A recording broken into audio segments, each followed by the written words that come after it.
Fala pessoal, tranquilo? Com certeza você já passou por esse problema. Um dos barulhos que o Civic acaba fazendo, que é esse vidro aqui, aquele barulho do vidro chato quando passa por paralelepípedo. Tem uma coisa simples, o que acontece? O material que não é de boa qualidade acaba criando uma folga aqui com o tempo, com o uso. Eu já tive um Civic não Sentra, e o meu Sentra ele não teve esse problema, só que isso acontece, não acontece somente com o Civic, pode acontecer com outros casos. Aí eu fiz aqui, deixei um pouco a amostra, só que isso aqui eu vou dar uma melhorada, ó. Eu coloquei aqui, né, por trás da borracha, você levanta ela um pouquinho, ó, e você coloca. O que que você pode colocar? Você pode colocar uma espuma, que no caso eu utilizei este material aqui, ó. Tá vendo?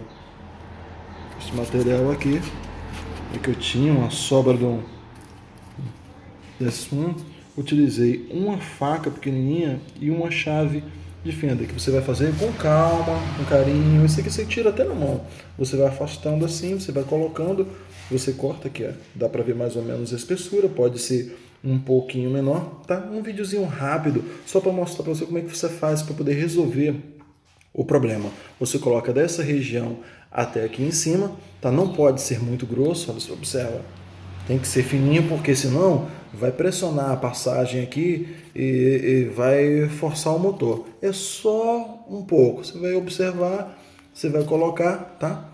Isso aqui você também não pode colocar muito, senão acaba ficando esse acabamento visível. Eu já deixei exposto, né, para que vocês possam ver, tá vendo? Ó? Coloca lá, só fazer menorzinho que fica lindo o acabamento. Já fiz num vidro, vou fazer nos demais daqui a pouco, tá beleza? Valeu pessoal, um vídeo rapidinho na onda do motor.